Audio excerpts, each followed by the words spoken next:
Hello, dear students. We have finished chapter 1 and chapter 2 of class 12th. The chapter 1 was electric charges and fields, and chapter 2 was electrostatic potential and capacitance. Here we are again with the third chapter, that is current electricity. It is very important unit beta, as it contains around 7 marks in your board examination. So this unit is of 7 marks. So it is very important. In this unit, you had already studied some part of it in class 10th also. Like, I just want to tell you what do we mean by current. In the first unit, everything which we had studied was related with charges at rest, was related with charges at rest. But here we are having current. And current means flow of charge. So here the whole discussion will be based on the movement of charge.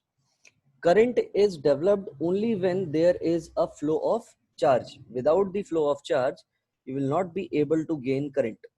So initially we had studied about charges at rest, and now we are studying about charges in motion. So in this unit, the very first topic is electric current, and it is defined as the rate of flow of charge through a conductor per unit time. Suppose this is a conductor, और इस conductor के through कोई battery हमने connect की बेटा. If we have connected a battery, the charges will start flowing through this conductor. At any of the cross section of this conductor, किसी भी एक cross section के through, what we have to see is कितना charge यहाँ से flow हो रहा है और किस रेट से फ्लो हो रहा है. बेटा, as we had already studied कि जब कभी भी रेट की बात आती है तो हमारे दिमाग में डिफरेंशिएशन आया करता है. So here electric current is denoted by I, and this is equal to total charge flowing through a cross section per unit time. So this is going to be the average current, I average. So total charge flows is suppose Q. So total current will be Q by T. So this is going to be the average current. अगर किसी ने मुझसे instantaneous current की बात कर दी कि what is the current at a particular instant or after 5 second, after 2 second, after this much of time. So for instantaneous current, we always use, for instantaneous quantity, we always use differentiation. So dq by dt will also will be the formula for instantaneous current. So here we are having two formulas. Average current can be calculated by total charge flowing through a conductor at a particular cross section to the total time taken, whereas instantaneous current can be calculated by using dq by dt as the formula. So we can define electric current in the two ways: rate of flow of charge through a conductor per unit time is current, or the amount of charge flowing through the area of cross section per unit time. इसको भी हम क्या बोलते हैं? Current बोलते हैं बेटा.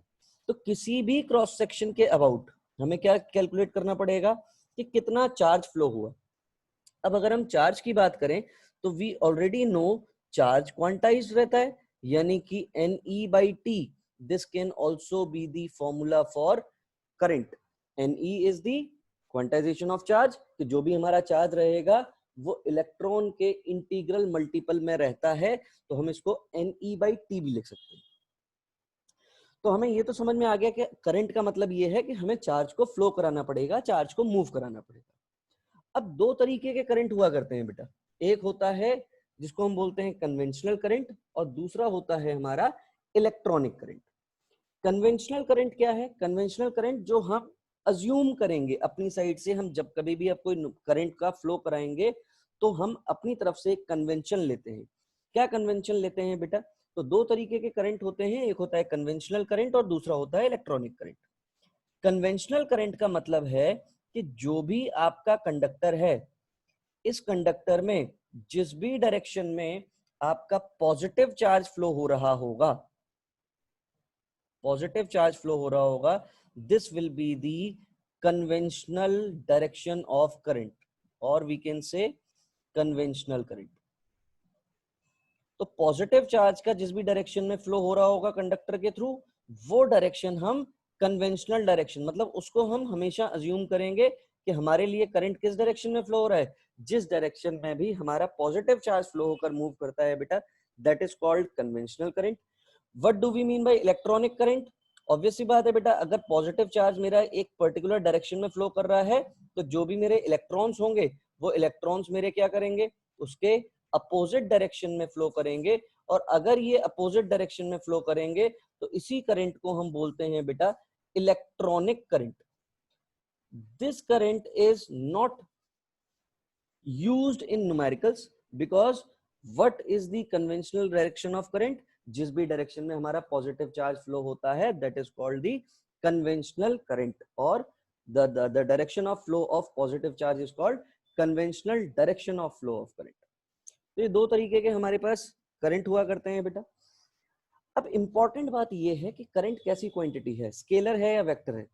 Sir एक बैटरी लगी हुई होती है और इस बैटरी के थ्रू एक पर्टिकुलर डायरेक्शन हुआ करती है बेटा। तो जब ये डायरेक्शन है इसके पास और मैग्नीट्यूड भी है, डायरेक्शन क्या है कि ये positive terminal of the battery से मूव करेगा, क्योंकि भैया यहीं से हमारा पॉजिटिव चार्ज फ्लो होकर जाएगा, तो यही हमारी डायरेक्शन हम अज्यूम करेंगे conventional direction. As it is having magnitude, कोई ना कोई अमाउंट होगा बेटा, 1 एम्पियर, 2 एम्पियर, 5 एम्पियर, और हमें डायरेक्शन भी पता है कि पॉजिटिव से नेगेटिव है, लेकिन उसके बाद भी करंट जो होता है वो करंट एक स्केलर क्वांटिटी होती है। क्यों होती है करंट एक स्केलर क्वांटिटी? बिकॉज यहाँ पर जो आपका करंट है वो आपका vector laws of vector addition को फॉलो नहीं करता है। तो सीधी सीधी बात, करंट कैसी quantity? Current is a scalar quantity. और स्केलर क्वांटिटी क्यों है? आपसे ये क्वेश्चन पूछा जा सकता है कि करंट की डायरेक्शन होने के बाद और मैग्नीट्यूड होने के बाद भी करंट आपकी स्केलर क्वांटिटी क्यों है? So your answer is it do not obey, it do not obey the laws of vector addition. मतलब अगर मैं बेटा सीधे सीधे बात करूं कि अगर मान लो कि किसी एक वायर के थ्रू कुछ अमाउंट का करंट आया और ये 3 जगह पर डिस्ट्रीब्यूट हो रहा है, तो ये जो I1 होगा, सपोज I करंट आया, यहाँ पर I1 गया, यहाँ पर I2 I3, I1 I2 I3, so this I will be equal to I1 plus I2 plus I3, this is going to be the current। यानी कि यहाँ पर नॉर्मल एडिशन हुआ करता है बेटा, वेक्टर एडिशन नहीं होता है, इसलिए करंट आपकी कैसी क्वांटिटी है? करंट आपकी स्केलर क्वांटिटी है। अब करंट के बाद अगर हम बात करें बेटा, तो करंट फ्लो कैसे करता है? तो करंट फ्लो करने के पीछे जो इंपॉर्टेंट फैक्टर प्ले होता है वो है बैटरी। सिंपल सी बात कि जैसे हम पूछते हैं कि मुर्गी आई पहले या अंडा, तो हमें नहीं पता कि मुर्गी पहले आई या अंडा, लेकिन करंट पहले आया या बैटरी, तो ये मुझे बहुत अच्छे से पता है कि बैटरी के बिना करंट फ्लो नहीं होता है। तो जो भी हमारी बैटरी हुआ करती है बेटा, उस बैटरी की सबसे खास बात ये होती है कि जितने भी अमाउंट की हम यहाँ पर बैटरी यूज करेंगे उसी के हिसाब से मुझे करंट मिलेगा। ऐसा नहीं है कि मैं करंट के हिसाब से बैटरी सेलेक्ट करूंगा, नहीं। अगर मेरी बैटरी 100 वोल्ट की है तो वो उसके हिसाब से करंट देगी, 500 वोल्ट की है तो वो उसके हिसाब से करंट देगी। तो बेसिकली बैटरी के पास ऐसी क्या चीज होती है? तो बैटरी के पास होता है बेटा चार्ज को मूव कराने के लिए मोटिवेशन। क्या होता है? चार्ज को मूव कराने के लिए मोटिवेशन। इसलिए एक क्वांटिटी है जिसको हम बोलते हैं ईएमएफ, और इसका नाम है बेटा इलेक्ट्रोमोटिव फोर्स। आपने अभी तक 10th स्टैंडर्ड में पोटेंशियल डिफरेंस वर्ड पढ़ा होगा, तो पोटेंशियल डिफरेंस जो वर्ड हुआ करता है, बिल्कुल वैसी ही कहानी है आपकी इलेक्ट्रोमोटिव फोर्स। इलेक्ट्रोमोटिव फोर्स क्या है? अगर मैं इलेक्ट्रोमोटिव फोर्स को डिफाइन करूं तो it is defined as the amount of work done. एक सर्किट होगा कोई ना कोई, इस सर्किट के थ्रू अगर मुझे करंट फ्लो कराना है, एक चार्ज फ्लो कराना है, सपोज ये क्यू अमाउंट का चार्ज है, ये क्यू अमाउंट का चार्ज है, इस क्यू अमाउंट के चार्ज को पूरे सर्किट में फ्लो कराने के लिए जितना वर्क डन लगता है that is called electromotive force. तो सर पोटेंशियल डिफरेंस क्या होता है? दो तरीके की चीजें हैं बेटा, एक है इलेक्ट्रोमोटिव फोर्स और दूसरा होता है पोटेंशियल डिफरेंस। तो पोटेंशियल डिफरेंस क्या होता है बेटा? अगर मैं पोटेंशियल डिफरेंस की बात करूं तो एक बात जरा ध्यान से समझने की कोशिश करना कि जो भी मेरा चार्ज है वो चार्ज इस पॉजिटिव टर्मिनल से निकला, इस पॉजिटिव टर्मिनल से निकलकर पूरे सर्किट में घूमकर वापस आने में जितना वर्क डन लगता है that is called electromotive force. And what is potential difference? Potential difference है कि किसी भी चार्ज को एक पॉइंट से दूसरे पॉइंट तक जाने में जो वर्क डन लगता है that is called potential difference. तो अगर मैं ईएमएफ की डेफिनेशन बोलने की कोशिश करूं तो EMF can be defined as the amount of work done by a source. This is the source, battery is the, battery को हम क्या बोल सकते हैं? बैटरी को हम सोर्स भी बोल सकते हैं। It is the work done by the source in taking a unit charge once round the complete circuit, once round the complete circuit। और इसी को हम क्या बोलते हैं बेटा? ईएमएफ बोलते हैं। और ईएमएफ को हम लोग कैपिटल ई से डिनोट करते हैं, amount of work done in moving a unit charge. यानी कि ये क्या हो गया? This is the formula of EMF. तो पोटेंशियल डिफरेंस क्या है? पोटेंशियल डिफरेंस है amount of work done in taking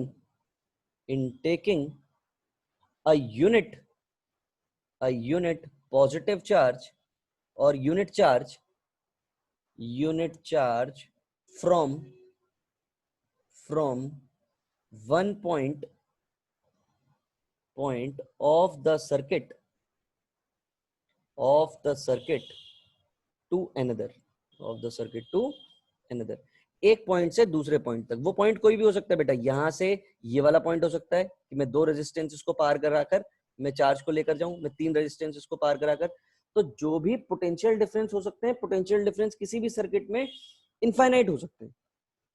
लेकिन ईएमएफ जो होता है, ईएमएफ है कि एक पर्टिकुलर पॉजिटिव टर्मिनल से नेगेटिव टर्मिनल तक लेकर जाने में जो वर्क डन लगता है that work done is called EMF. पूरे सर्किट में एक बार घूमकर वापस जाना है, दैट इज कॉल्ड ईएमएफ।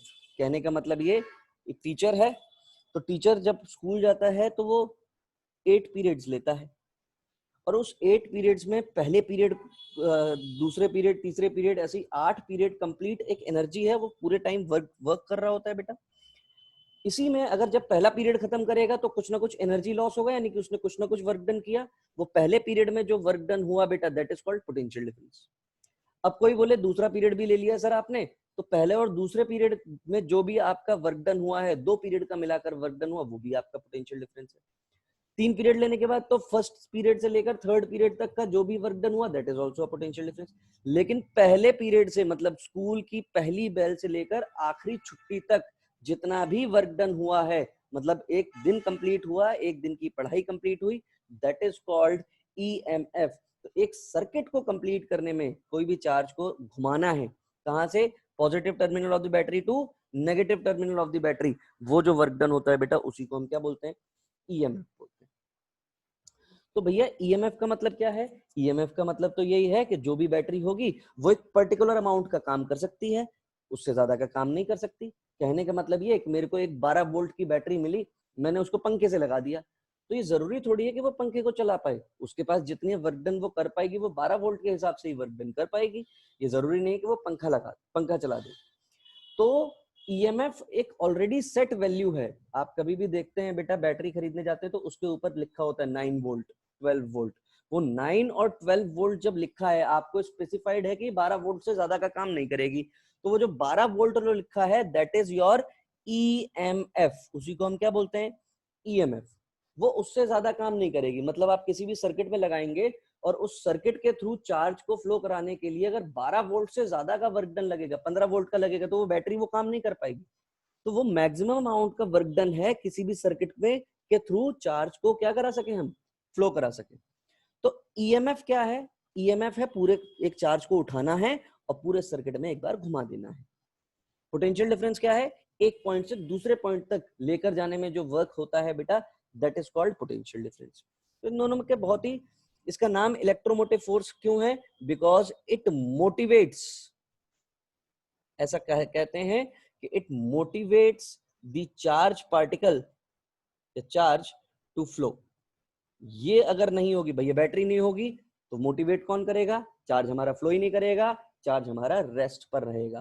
तो इसलिए इसका नाम है इलेक्ट्रोमोटिव फोर्स, कि ये मोटिवेट करती है चार्ज को, एक फोर्स प्रोवाइड करती है कि ये क्या कर सके, मोटिवेट हो जाए और पॉजिटिव टर्मिनल से नेगेटिव टर्मिनल की तरफ क्या करे बेटा, फ्लो करना शुरू कर दे। इलेक्ट्रोमोटिव फोर्स और पोटेंशियल डिफरेंसेस में कुछ डिफरेंसेस हैं बेटा, जैसे कि मैंने आपको पहले ही बताया कि एक सर्किट को कंप्लीट करने में जो वर्क डन लगे, एक चार्ज को घुमाने में पूरे के पूरे सर्किट में जो वर्क डन लगता है बेटा, दैट इज कॉल्ड ईएमएफ। और पोटेंशियल डिफरेंस क्या है? 1.2 अंदर अगर किसी चार्ज पार्टिकल को लेकर जाना है तो जो वर्क डन लगेगा, that work done is called potential difference. ये तब भी एग्जिस्ट करेगा जब सर्किट क्लोज नहीं है, मतलब ईएमएफ के लिए सर्किट का क्लोज होना जरूरी नहीं है, लेकिन पोटेंशियल डिफरेंस के लिए सर्किट का क्लोज होना जरूरी है बेटा। तभी तो हमें पता चलेगा कि कहां से कहां तक हमें कितना वर्क डन करना पड़ा। यहां पर जो भी हमारा ईएमएफ है, मतलब एक बार जो बैटरी बनकर आ गई, वो बैटरी कैसे बनी? केमिकल रिएक्शन से।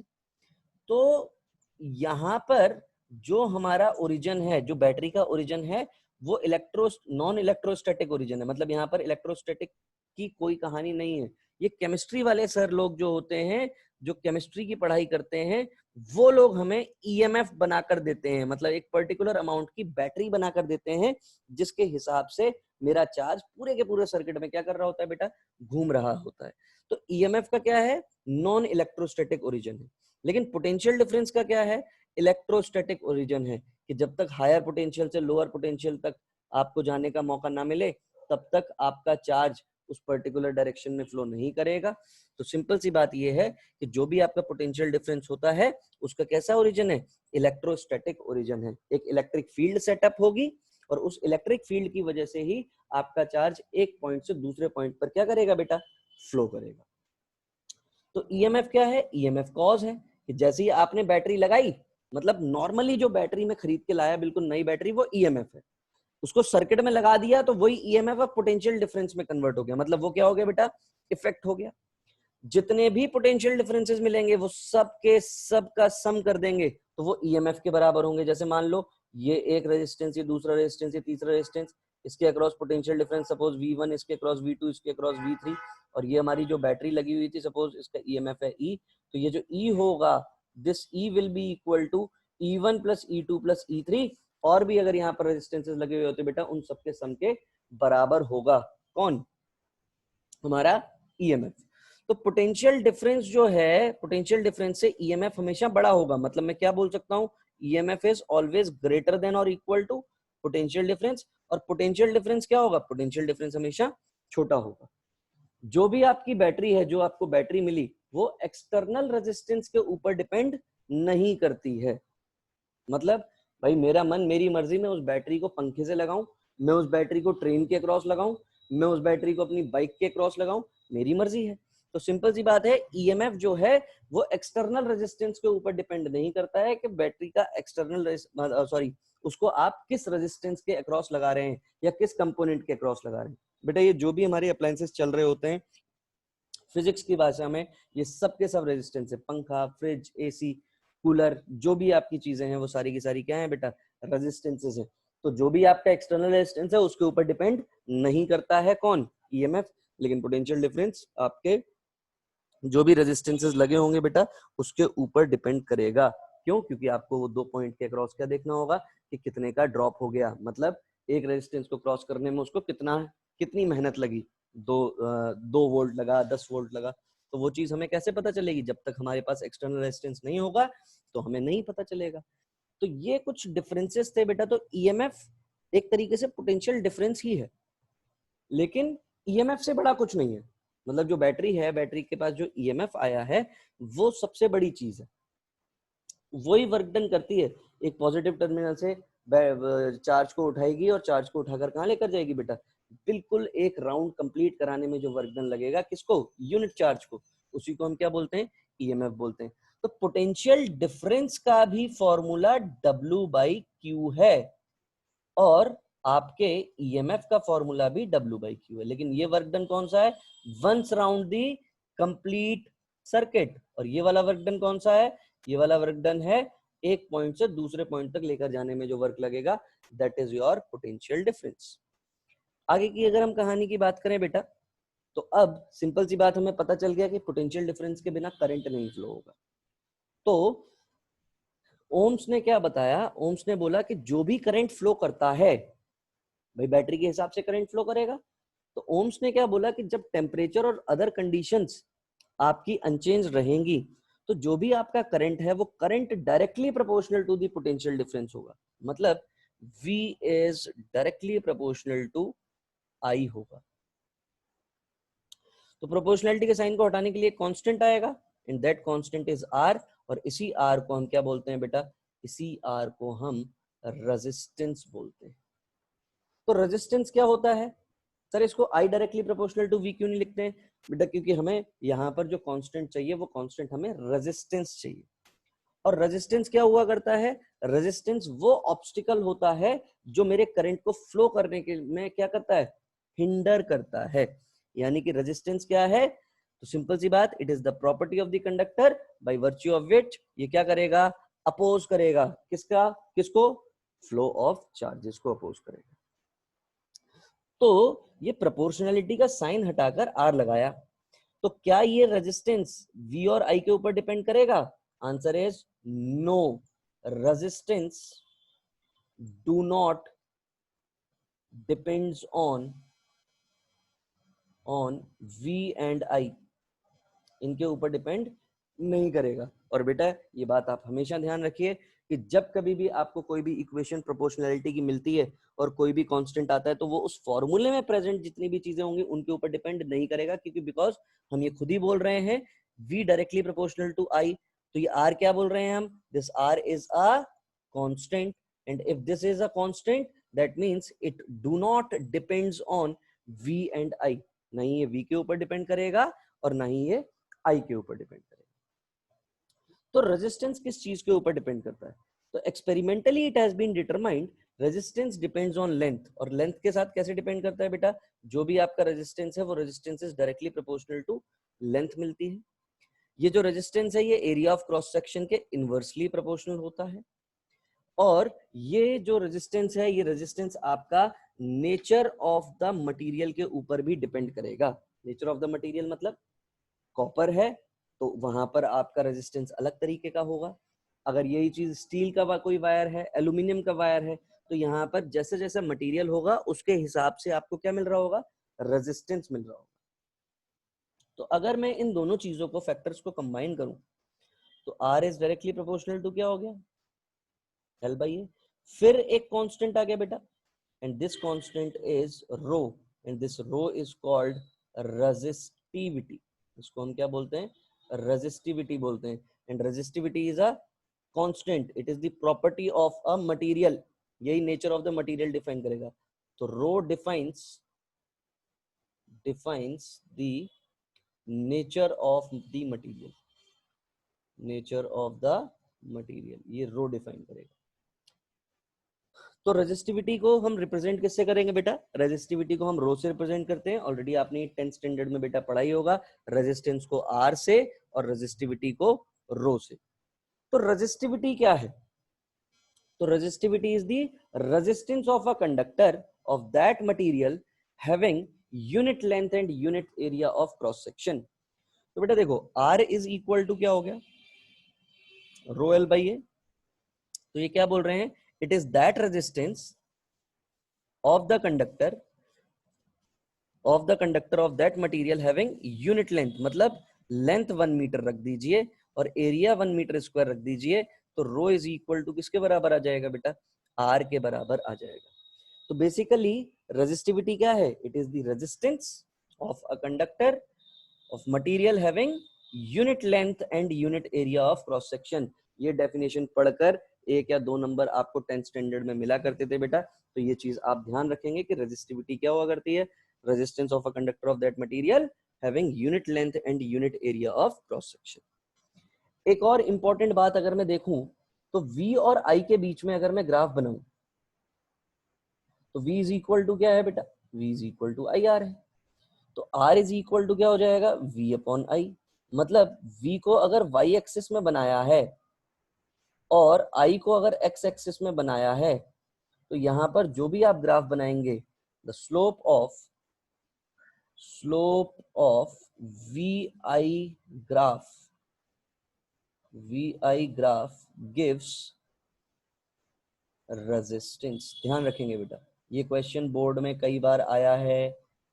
एक ग्राफ बनाकर दे देते हैं और फिर हमको ये एंगल बता देते हैं, सपोज ये 30 डिग्री है और हमसे रेजिस्टेंस पूछ रहे होते हैं, तो R इज इक्वल टू कितना हो जाएगा यहाँ पर, tan 30, और tan 30 का मतलब 1/√3 आंसर, या कुछ वैल्यूज दे दी जाएंगी हमें। तो हमें ये ध्यान रखना है, V को Y एक्सिस में ही रखना पड़ेगा और I को X एक्सिस में। अगर ये उल्टा हो जाएगा तो ये 1/R लिख देंगे। इसको क्या लिख देंगे, मान लो अगर V मेरा X एक्सिस में है और I X एक्सिस में है और I अपना Y एक्सिस में है, तो 1/R इज इक्वल टू, हम क्या लिख रहे होंगे, 1/R is equal to I upon V। तो ये V इज इक्वल टू क्या मिलेगा, IR। बहुत इंपॉर्टेंट बात है बेटा, इसको ध्यान रखना है कि V को Y एक्सिस में होगा तब तो V अपॉन I होगा, लेकिन अगर V मेरा X एक्सिस में पहुंच गया तो ऑब्वियस सी बात है ये मेरा I/V हो जाएगा। तो ये हमारी रेजिस्टिविटी की कहानी है। रेजिस्टिविटी के बाद कुछ और टर्म्स हैं बेटा जो बहुत ही यूजफुल हैं, जो हमें कई बार कई जगहों पर देखने को मिलेगा। तो उसमें सबसे इंपॉर्टेंट टर्म है करंट डेंसिटी, और इस करंट डेंसिटी को हम रिप्रेजेंट करते हैं J से। और सबसे इंपॉर्टेंट बात यह है कि ये एक वेक्टर क्वांटिटी है, ध्यान रखेंगे बेटा इसको। और J क्या होता है, ये जो J है आपका, this is the current flowing through a cross section, sorry, the amount of charge या the current flowing through a unit area held normal to the direction of flow of charge। मतलब कि अगर मान लो ये मेरा conductor कुछ ऐसा होता और जो भी मेरा चार्ज है वो सपोज इस डायरेक्शन में फ्लो कर रहा है, तो इसके नॉर्मल डायरेक्शन में बनाना पड़ेगा। ये एंगल हो जाएगा आपका थीटा, और जब ये एंगल आपका थीटा होगा तो यहाँ पर जो आपको I मिलता है बेटा, वो I आपको J.A मिलेगा। क्या मिलेगा आपको, J.A। इसलिए J इज इक्वल टू, हम क्या लिख रहे होते हैं, I/A लिख रहे होते हैं। तो J.A कैसे मिलता है, तो ऑब्वियस सी बात है, यहाँ पर ये मेरा I अमाउंट का करंट, ये एरिया है A, तो इसका कौन सा कंपोनेंट आएगा, A cos थीटा आएगा यहाँ पर। यानी कि J इज इक्वल टू, या सॉरी हाँ, J is equal to I/A। I तो I है और ये कितना हो गया, A cos थीटा, और यही चीज क्या है, J के बराबर। तो जब आप इसको सॉल्व करेंगे, तो इसको मैं इधर सॉल्व कर रहा हूँ बेटा, तो this will be I is equal to J.A cos theta, यानी कि I is equal to J.A, because दोनों ही वेक्टर हैं। तो J इज इक्वल टू कितना आ गया, I/A। ध्यान रखेंगे बेटा, तो J जो है वो हमारा I/A के बराबर रहता है, और J जो है वो हमारी कैसी क्वांटिटी होती है, J हमारी वेक्टर क्वांटिटी हुआ करती है। कंडक्टेंस एक अलग वर्ड है। तो रेजिस्टेंस था जो क्या करेगा, हिंडर करेगा मेरे करंट को फ्लो करने में, अपोज करेगा चार्ज को फ्लो होने में। तो कंडक्टेंस क्या करेगा, कंडक्टेंस उसको इजी बनाएगा, ease with the flow of electric charge. मतलब जो इजीनेस आपको देखने को मिलेगी उसको हम कंडक्टेंस बोलते हैं, और इसको हम जी से रिप्रेजेंट करते हैं। और जी जो होता है बेटा, this is the reciprocal of resistance. ये भी आप अपने 10th स्टैंडर्ड में आपने पढ़ा हो। कंडक्टिविटी जैसे रेजिस्टिविटी था, तो रेजिस्टिविटी का उल्टा इज कंडक्टिविटी, यानी कि कंडक्टिविटी को हम रिप्रेजेंट करते हैं बेटा सिग्मा से, यानी कि रेजिस्टिविटी इज 1/सिग्मा, या फिर sigma is equal to 1/ρ। The reciprocal of resistivity is conductivity. तो कंडक्टिविटी को हम रिप्रेजेंट करते हैं किससे, कंडक्टिविटी को हम रिप्रेजेंट करते हैं बेटा सिग्मा से। तो आज तक आपने Ohm's law V is equal to IR ही पढ़ा है, लेकिन अब हम 12th स्टैंडर्ड में हैं बेटा, तो ओम्स की एक वेक्टर फॉर्म भी हुआ करती है। ओम्स को हम वेक्टर फॉर्म में भी लिख सकते हैं। कैसे लिखेंगे, देखेंगे बेटा वेक्टर फॉर्म में। मान लो ये कोई कंडक्टर है, और इस कंडक्टर की लेंथ L है। अगर इस कंडक्टर की लेंथ L है तो इसके अक्रॉस जो भी हमारा पोटेंशियल होगा वो कितना होगा, E इंटू एल, हम ऐसा लिख सकते हैं। तो V इज इक्वल टू क्या होता है, आई आर। V की जगह क्या लिख दिया, ई एल, इसको आई ही रहने दिया, इसको लिख दिया रो एल बाई ए लिख सकते हैं। और J इज इक्वल टू क्या होता था बेटा, आई बाई ए। तो यानी कि इसको मैं L से L कैंसिल कर दूं, यानी कि E is equal to J in rho, ऐसे लिख पाएंगे। अगर मैं इसको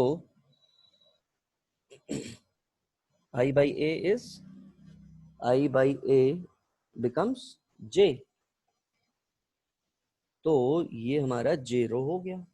यानी कि बेटा इसको हम E वेक्टर, और J भी हमारा क्या था, वेक्टर था। ये हमारी कौन सी फॉर्म हो गई, दिस इज वेक्टर फॉर्म। ये बहुत इंपॉर्टेंट है बेटा, ये बोर्ड में बहुत रेयरली पूछी गई है, लेकिन ये कभी भी आपसे पूछी जा सकती है, क्योंकि अब एक एक दो दो नंबर के क्वेश्चंस भी आपको मिलेंगे। इसको और भी अलग तरीके से भी लिख सकते थे बेटा, जैसे ये रेजिस्टिविटी के टर्म्स में है, आप इसको कंडक्टिविटी के टर्म्स में भी लिख सकते हैं। तो E is equal to, E तो वेक्टर क्वांटिटी है इलेक्ट्रिक फील्ड, J भी आपकी वेक्टर क्वांटिटी है, इसको आप 1 अपॉन सिग्मा लिख सकते हैं। तो J vector is equal to क्या हो जाएगा, सिग्मा इंटू E वेक्टर, और यही आपकी कौन सी फॉर्म हो गई, वेक्टर फॉर्म हो गई। तो कुल मिलाकर हमें कुछ चीजें जो समझ में आई वो यही बातें समझ में आई कि करंट नॉर्मली फ्लो नहीं होता है, करंट के लिए हमें चाहिए होता है बेटा ईएमएफ। ईएमएफ मतलब वही potential difference, maximum potential difference of the circuit, जो किसी भी एक चार्ज को एक पॉइंट से दूसरे पॉइंट पूरे सर्किट में फ्लो कराने में हमारी हेल्प करेगा, दैट इज कॉल्ड ईएमएफ। और एक पॉइंट से दूसरे पॉइंट तक जो हमारा चार्ज फ्लो करता है बेटा, उसको हम बोलते हैं पोटेंशियल डिफरेंस। तो आज हमें एक नया टर्म पता चला बेटा, जिसको हम बोल रहे होते हैं ईएमएफ। ध्यान रखेंगे, मैंने आप लोगों को सारे वो डिफरेंसेस बताने की कोशिश की है बेटा। करंट भी दो तरीके का होता है बेटा, दो तरीके की आपको वैल्यूज देखने को मिलेंगी। या तो आपसे एवरेज करंट निकालने को बोला जाएगा, या फिर आपसे इंस्टेंटेनियस करंट निकालने को बोले। तो इंस्टेंटेनियस करंट के लिए हमेशा डिफरेंशिएशन यूज करेंगे। उसके बाद फिर हमें पता चला कि हाँ भैया करंट क्या होता है, और करंट के साथ साथ फिर हमें ओम्स लॉ डिफाइन हुआ कि जब तक आपका टेम्परेचर कांस्टेंट रहेगा और अदर कंडीशंस आपकी कांस्टेंट रहेंगी, तो ही क्या होगा, तो ही V is directly proportional to I मिलेगा।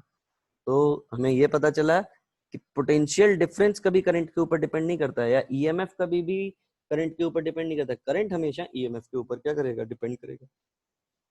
वहां से हमें V is equal to I R, एक R एक नई चीज मिली बेटा, जिसको हम रेजिस्टेंस बोला करते हैं।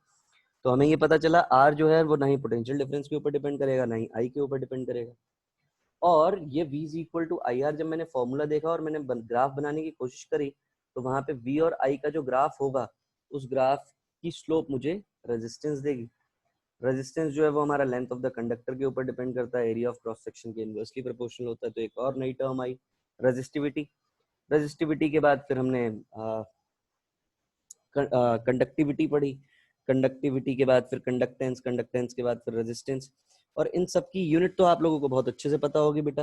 रेजिस्टेंस की यूनिट क्या हुआ करती है, रेजिस्टेंस की यूनिट होती है ओम, ऐसा यूनिट इज ओम। तो कंडक्टेंस की क्या होती है, कंडक्टेंस की होती है बेटा, या तो इसको ओम इनवर्स लिखते हैं या फिर मो लिखते हैं कंडक्टेंस को। रेजिस्टिविटी की अगर हम बात करें, तो R इज इक्वल टू क्या होता है, रो एल बाई ए। तो रो इज इक्वल टू क्या हो गया, आर ए बाई एल, और R का मतलब ohm, this is meter square upon meter, meter meter will get cancel out, यानी कि ohm meter, this is rho, unit of rho. Sigma is equal to 1 upon rho, यानी कि this will be ohm inverse, meter inverse. ये हमारी, इसको हम मो metre inverse भी बोलते हैं। तो ये सारी की सारी जो हमारी यूनिट थी बेटा, ये हमें पता होनी चाहिए कि क्या क्या हमारी यूनिट हुआ करती हैं। तो यूनिट्स में आपकी जे की जो यूनिट होगी वो आई बाई ए होता है, यानी कि एम्पियर पर मीटर स्क्वायर। ये आपकी किसकी यूनिट हो गई, ये आपकी करंट डेंसिटी की यूनिट हो गई। यहाँ पर कंडक्टेंस की एक और यूनिट होती है बेटा, ये मो के अलावा साइमंस भी यूनिट होती है किसकी, कंडक्टेंस की। तो ये ध्यान रखेंगे बेटा, कुछ ये हमारी यूनिट है। नेक्स्ट क्लास में हम लोग करंट का मैकेनिज्म क्या होता है, किस तरीके से करंट फ्लो होता है बेटा, किस तरीके से इलेक्ट्रोस्टैटिक रोल प्ले करती है या इलेक्ट्रिक फील्ड रोल प्ले करेगी, पोटेंशियल डिफरेंस किस तरीके से काम करता है, उन सारी सारी चीज़ों के बारे में हम लोग बात करेंगे। तो आज के लिए हमारे लेक्चर में इतनी ही कहानी है बेटा। All the best, thank you.